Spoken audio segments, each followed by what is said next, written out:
Hi, my name is Yadali, and my genetic disorder is thalassemia. The origin of thalassemia, it comes from Greek roots and literally means sea in the blood. It was first coined at the University of Rochester in upstate New York by the Nobel Prize-winning pathologist George Whipple and the professor of pediatrics William Bradford. Thalassemia can be found in the chromosome and loci number 11, and a description would be a disorder a blood an inherited blood disorder characterized by less hemoglobin, which is the protein molecule in red blood cells that carries oxygen from the lungs to the body's tissue and returns the carbon dioxide from the tissues back to the lungs, and fewer red blood cells in your body than normal. Several types of thalassemia exist, including alpha thalassemia, beta thalassemia, intermediate thalassemia, Cooley's anemia, and the Mediterranean anemia. Um, for the history of thalassemia, it was first described in 1925 by a Detroit physician who studied Italian children with severe anemia, or a disorder with low levels of red blood cells.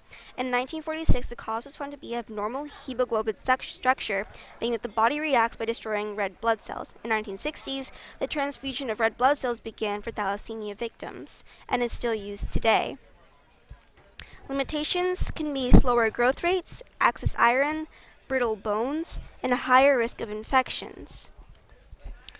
For treatment diagnosis, there is not really any cure, but for treatment, there isn't really much needed for thalassemia minor or thalassemia beta.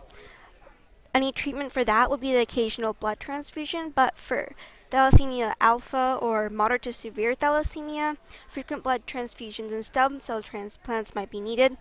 And then methods of diagnosis, the two large ones are prenatal screening or pre-implantation genetic diagnosis, which is for couples who don't want their children to have thalassemia but are unwilling to terminate pregnancies.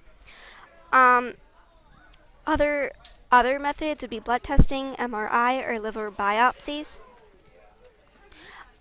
Yes, this disorder is inherited as stated previously, and current research being done is that scientists are trying to come up with a kind of gene therapy to cure thalassemia in which normal beta globin is inserted into the stem cells.